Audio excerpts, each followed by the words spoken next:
It doesn't have to be as hard as you are making it. You allow independence and you teach. This requires you to be a teacher. You want your children to make bad decisions while they're 2, 3, 5, 7, 9. Your kids are so intelligent and they want to be happy. That's where the real learning takes place. Yep. Hey there, this is Greg Denning.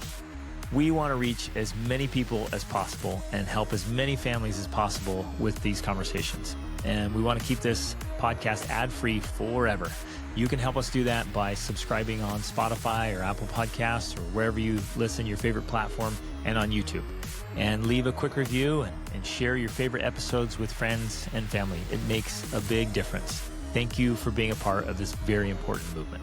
Ladies and gentlemen, welcome to the Extraordinary Family Life Podcast. We are your hosts, Greg and Rachel Denning, and I am very excited to talk about this topic today because it's so common, so relevant, and because it's so difficult. Specifically today, we want to talk about something we have observed that occurs generally, and we're saying good moms on purpose because these are moms that are good moms. Good people and good parents that want good outcomes. Exactly. But we want to talk about the differences in nuances that bring different outcomes. And the reason why we want to bring it up is because they're trying to get specific outcomes, but the things that they are doing are actually producing the outcomes they don't want. When you learn to identify these things and to make those small shifts, those small changes, then you can actually get those outcomes that you want. And I think the biggest emphasis I want to make here is it doesn't have to be that hard. It doesn't have to be as hard as you are making it. And one of the things that we're going to talk a lot about today is like letting go. Stop trying to control everything. And the irony is the less you try to control, the more better outcomes you're going to get, right? The more better. I like that. You're actually increasing, and this is why it's so challenging to do. This is such a difficult concept because it seems counterintuitive. It seems like to go against everything you want. Yeah. But when you stop trying to control and you let go of it and then use gentle influence, the more likely you are to get the outcome you want. Yes. The more you try to control or force the outcome, the less likely you are to actually achieve it. But a lot of people think when we talk about letting go of control, that means then, of course, just anything goes. And, there's no structure, there's no framework. And I think that that's an important distinction because there is actually a very clear framework. You're working within very specific boundaries. And this is my fortress, and I cannot allow these certain things in. And so right now that just came to me that's a good image. Inside the fort, we're fun. It's fun. It's crazy. There's lots of freedom. Our kids can do whatever they want. But we are very strict and deliberate about the walls of that fort and what is allowed within that fort. And so that's kind of the framework of how I want to approach this is that if you try to be controlling in the fort, if you're like, don't eat this, don't do that, get up now, go to sleep now, this and that, and you're literally controlling every aspect of your children's life, that's when you produce the outcomes you don't want. But if you create a fort with strong walls and you're very strict about what comes in those walls, then you can have all kinds of freedom within, and your children will learn to manage themselves, direct themselves, because they have freedom within boundaries. Every human being wants to lead their own life. Every child, starting at 2 or 3 years old, wants to be the director of their own lives. Like it is born in us. And as soon as you start fighting with the little ones, we were having a conversation about this the other day.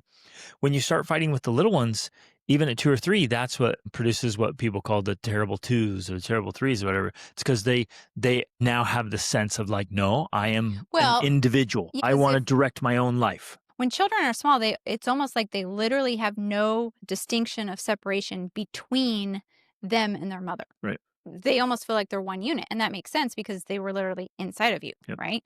And so it takes them time to realize, oh, I'm actually separate from my mother. And yet it's also a scary process of like, wait a second, I'm separate from my mother. That's also terrifying and empowering at the same time. And so during those years, especially, it's so critical for them to be able to exert that independence, but then also to come back to you and feel like, okay, you're still here. You still love me. I'm still safe.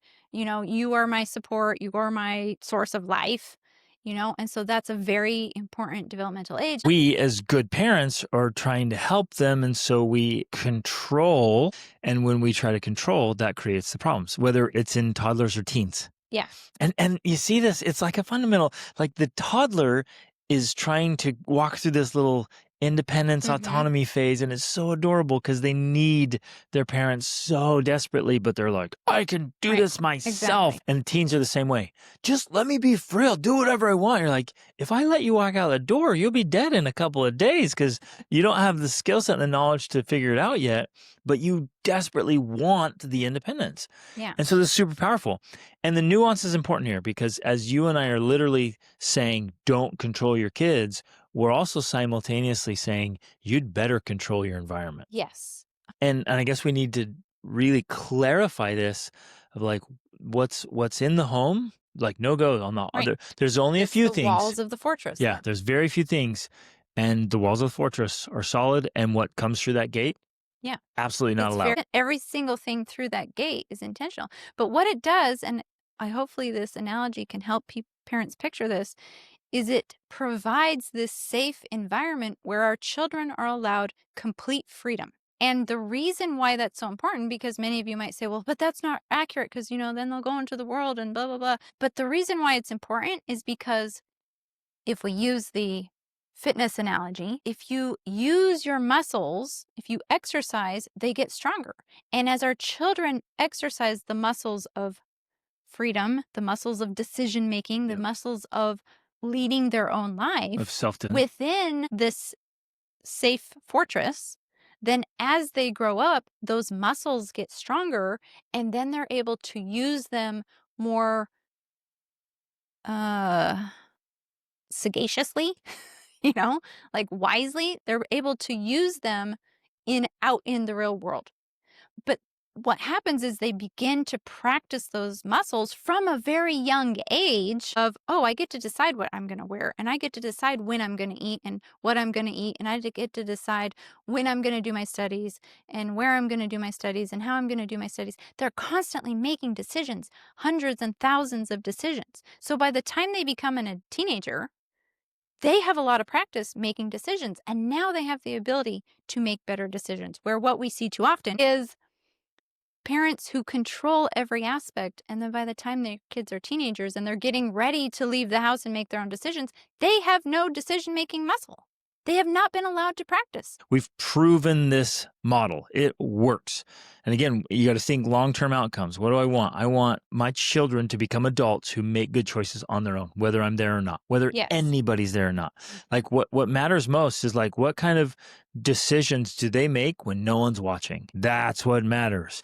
And what happens with this control fight method that most people use is that the kid only makes good decisions when somebody's watching, when they're afraid of getting caught or when you're there. As soon as you look away or as soon as you go away, man, they run to it.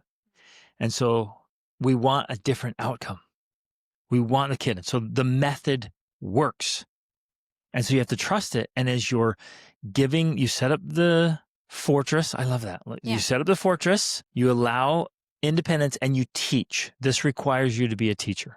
Like this will not work if we are not teaching, because over time, the child has to understand why the framework's there. And we're constantly teaching them about those choices so that when they're old enough in their mid to late teens, when their brain is literally now just becoming capable of abstract ideas, and we're constantly teaching that, they're like, okay, I totally get it. Right. I've been practicing. You've been telling me this. Now I get it. Now it's my own. In this case, the fortress is not location dependent, right? We take the fortress with us, essentially. So the fortress isn't a specific location. Right. It's a way of being. But one of the other things I wanted to discuss, because I think that this is important to understand too, because you mentioned a little bit ago that we're worried about letting go of that control because our kids are going to XYZ.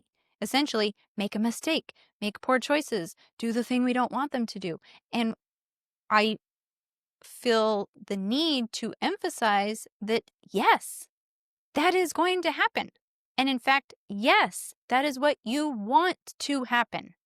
You want your children to make bad decisions while they're 2, 3, 5, 7, 9, right? If they wait until they get older to make those mistakes for the first time, for some, that's once they move out, they go to Yes, college. it's 18, 19, 20. Yeah. They're making decisions that have horrendous consequences. And those are the same type of decisions that they were never allowed to make when they were young. And so now they're doing it and getting horrible outcomes because they were never allowed to direct their own lives. They were never allowed to decide what to eat and when to eat. They were always told what they had to do. And what I want to emphasize here is we want them to learn through experience that if I miss a meal, later on I'm going to be hangry. And then I'm going to maybe fight with my sister. And then we want to connect the dots for them. We want to be able to teach them that, like, hey, look, you decided not to eat. And whenever you don't eat, look how upset you get.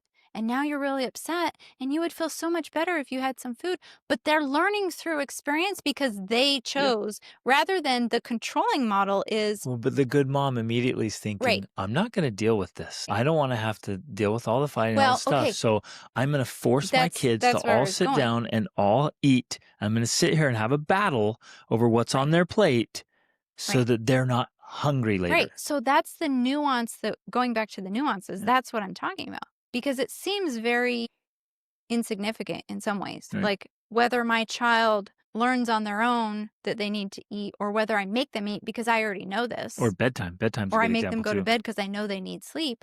But that's what I'm trying to say. That's the point.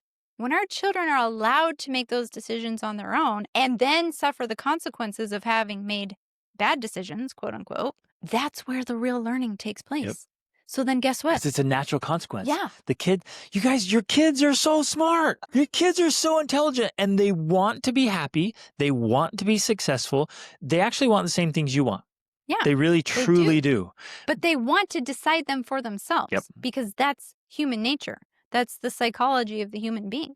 They want to feel in charge of making those choices. And when you give them the freedom to make those choices on their own, especially over time, and especially if you have these conversations of helping them learn those things, of pointing it out. Wow, you were up really late last night, and now look how grumpy you are.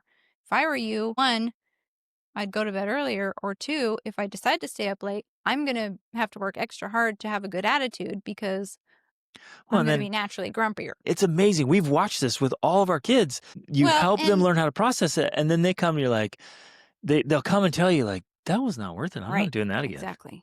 And that's one of the biggest challenges of parenting is that, yeah, you're right. We do know more. We have more life experience.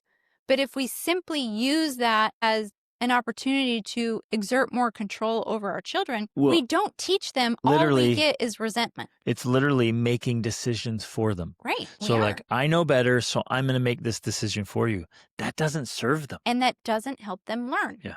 It doesn't help them develop that part of their brain so that they have the ability to learn those lessons and to understand the outcomes of the choices they make. So I think this is a perfect spot to teach this principle. Human beings naturally resist. And so if I grab you and I say, Rachel, you're my wife, we're doing this, and we're going over here, you're just going to keep resisting and resenting. Let that sink in, everybody. Yes. So as long as you pull, they pull back. Please, everybody listening, like, let that sink into your soul. As long as you are pulling or pushing, they are going to pull back or push back. Yeah. It's just natural. It's automatic resistance. It's true. I don't have to fight. And when you remove that, everything changes. This child's like, okay. I don't have to fight. I don't have to fight. And constantly, here's the important element. If I'm setting a crap example, like this will fail. Right. But the way this magic works is they get to choose, and every single day they're watching us do good, cool, exciting, wonderful, positive things. And so naturally they're like, I want some of that. I want the goodness. I want to follow the example. I want to participate in all those good things that are going on. Instead of having to control them or force them into these things, I'm allowing them to make their own choices and constantly inviting them to participate in all the good things. Moms are afraid, especially, and some dads are afraid that if they allow their children to make their own choices, that the natural default is going to be complete and utter chaos. Children breaking things, climbing on the table, like swinging from the chandeliers, like, whatever. But this is what we're trying to talk about. And with this analogy you were giving, initially, yeah, because you're pulling and they're pulling and pulling back and forth. And so as soon as you let go, they're like, freedom. And now chaos reigns. But what we're trying to say is that that might be the initial case, but over time, when you use these strategies of respect, and I'm not talking about this gentle parenting, blah, blah, blah, whatever, where you're like, is it okay if I touch you now? I'm going to put on Is your it jacket. Is okay that if I okay? I'm not ask talking about you? that. Is it okay if I ask you to clean up your own dish? Yeah, I Like, am hey, not talking about whoa. that. That is not what I am talking about at all. I am talking about authoritative respect because you can be very authoritative and respectful at the same time. You know what I mean?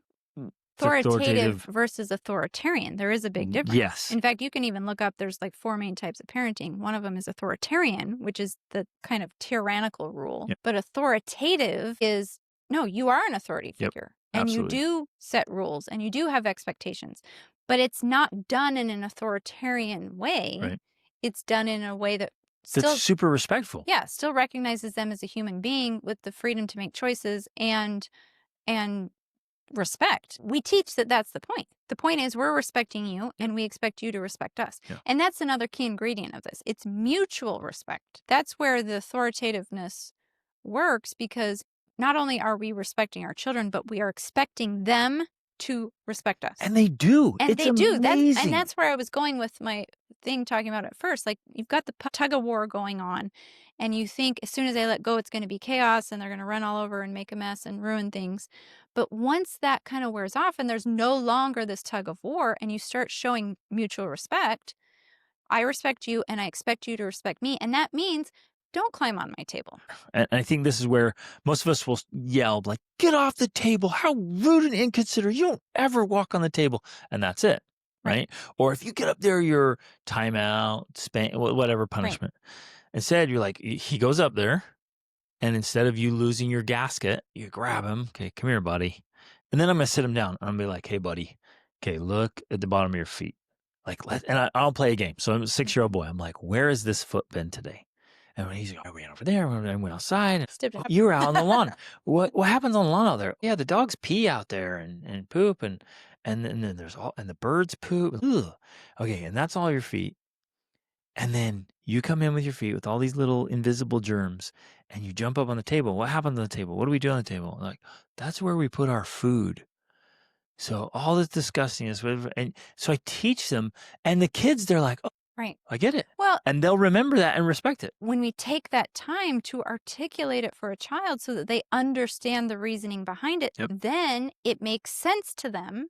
And then once it makes sense, you've literally created buy these in. neural connections in their brain. And now they decide not to do it because it makes sense to their brain. Yep. That's the power of what we're trying to talk about here. We want all of these things to happen organically and naturally. We want them to make all of these connections in their brain so that they choose on their own to do the things that we want or don't want them to do because they understand for themselves. That's where the real power lies because you no longer have to be that controlling aspect. You're this mentor, you're this guide, you're a teacher, you're an authoritative figure that cares about them rather than only wants to control them to get some sort of outcome that they don't even understand. Right. Exactly. What you're trying to achieve or why. And as long as you keep pulling, they'll keep resisting. And as they get bigger, it actually will lead to rebellion. Yes. So the vast majority of teenage rebellion, and this is going to be hard to hear, is literally caused by your desire to control them. Well, it's caused by your parenting tactics or strategies. I will often watch parents with young children, and I'm talking about 5 and younger, and even babies.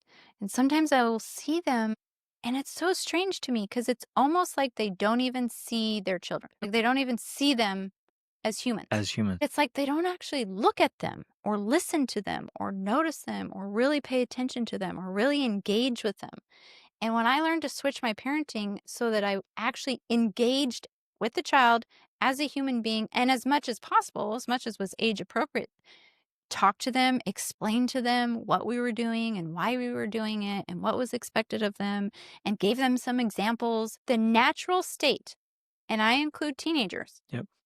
of children who have their needs met is happiness. That is their Like natural state. they are pleasant and joyful. And fun to be around. They Yes. are cooperative. They're They great. go along with what you want They're and need. they're curious, they're They're ambitious. respectful. Yeah. That is the That's the natural natural state. state. So if any of your children are not that way, and this is hard to hear, it's because you're doing something or not doing something that's throwing them off their natural state. Every child is different, and Yep. and this is another thing. Every child requires different parenting strategies. We cannot use a one size fits all. Not all of your strategies are going to work with every child.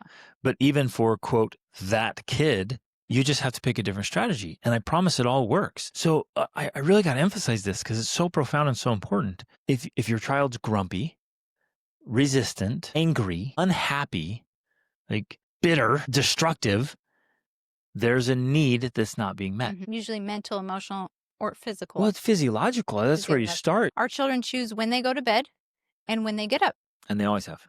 And that is not controlled by us. It's controlled by them because they are learning how to direct their own lives, to control themselves, to learn how much sleep they need and when they naturally wake up and when they should go to bed.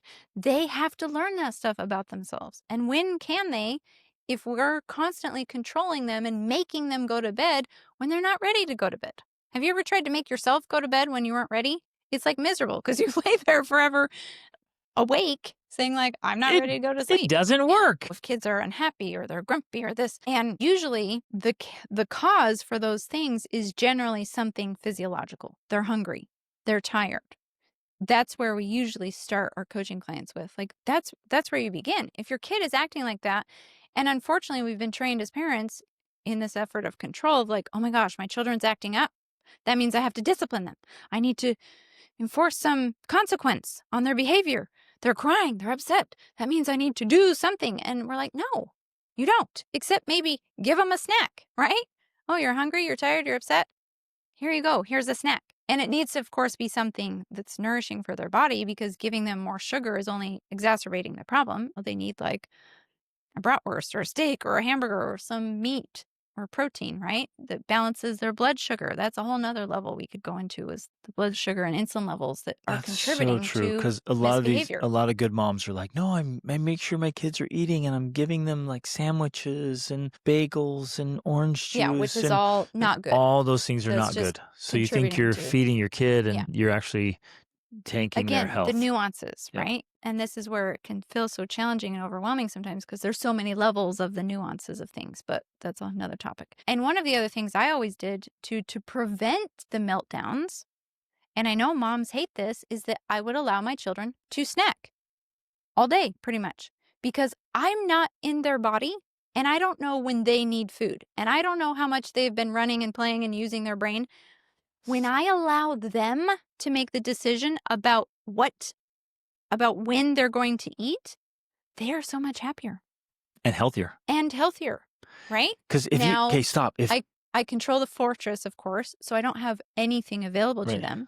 Only healthy snacks. Only healthy snacks are available. But they get to decide when they eat those healthy snacks. Yep. And it's free range. Yeah. And I can hear you be like, no, they'll eat so much. Yeah, they probably need it. Yeah. Now, they won't.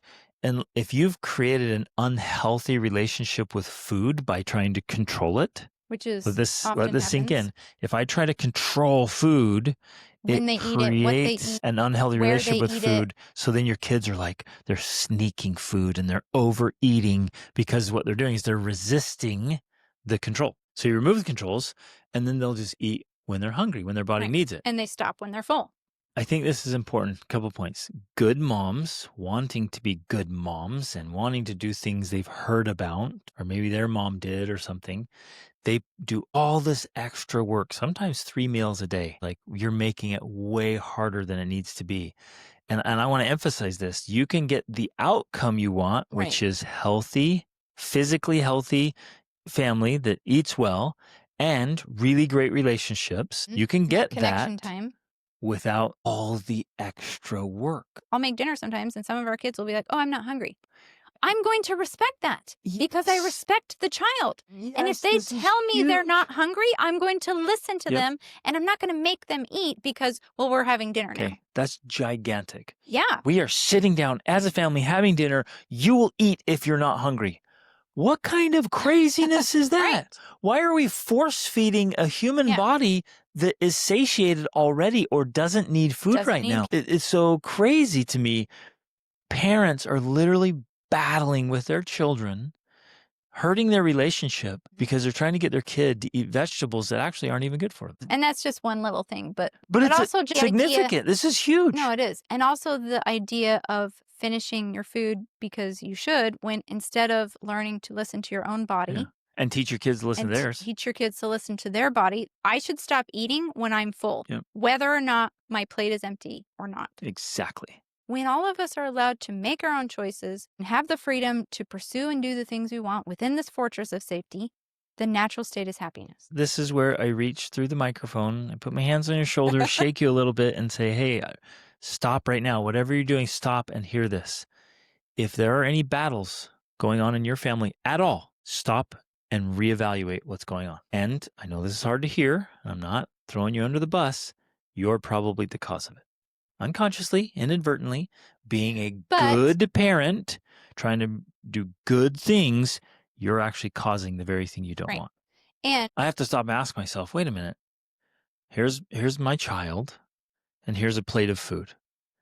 Am I more concerned about what's happening in my child's body or what's happening on the plate? Honestly, ask yourself. And when you say it out loud, that sounds so stupid. Why do I keep making such a big deal of the plate? Like, let's go with the child. This principle applies across the board. So I have to reemphasize because some of you might be crying while you're listening to this episode. Now, there may have been tears shed.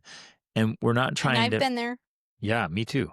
We're not trying to make you feel bad. In fact, I want to deeply honor your goodness. Like the fact that you are a good person, trying to raise good kids with good outcomes, that's awesome. That's worth celebrating for the rest of our lives, to celebrate good moms doing good things. I love that. Simultaneously, we also have to say, hey, you're unconsciously or naively doing things that are causing the very problems you're trying to avoid. And it's not about you. It doesn't make you a bad person. It doesn't make you a bad mom. It has nothing to do with you or your self-worth or anything else. It is literally a skill. So in a way, I see us as, let's say, tennis coaches, even though you and I know nothing about tennis, but for this analogy, we're just here trying to say, hey, here's the nuance of things. If you do it a little bit like this and you move a little bit like that and you stop doing that, your tennis game is going to be better. That's all we want to do with parents, with moms. We're trying to say, hey, you're a good person and your worth doesn't change by how well you play tennis, but you're lacking some parenting skills that are causing the outcomes you don't want. Let's improve the skills. Let's change the technique a little bit, and you're going to get the outcomes you want. Yeah. So the emphasis today is just kind of examine your house, your life, your parenting, everything that's going on with your whole family Pay dynamics. attention to the battles. Wherever you are exerting control, stop and figure out a different approach to persuade, influence, change the teach, fortress. mentor. Yeah. Just totally transform the way you're doing it so that you're no longer controlling or attempting to control human beings, because you really can't control people. You can try, but it's only going to create resistance. And you can control. And here's the thing that most parents don't realize until it's too late. You can control your children. You can get them to do what you want their entire childhood. But that does not mean that and I would say almost with 100% of cases, there's underlying resentment that's building. Yep. Because no one likes to be controlled.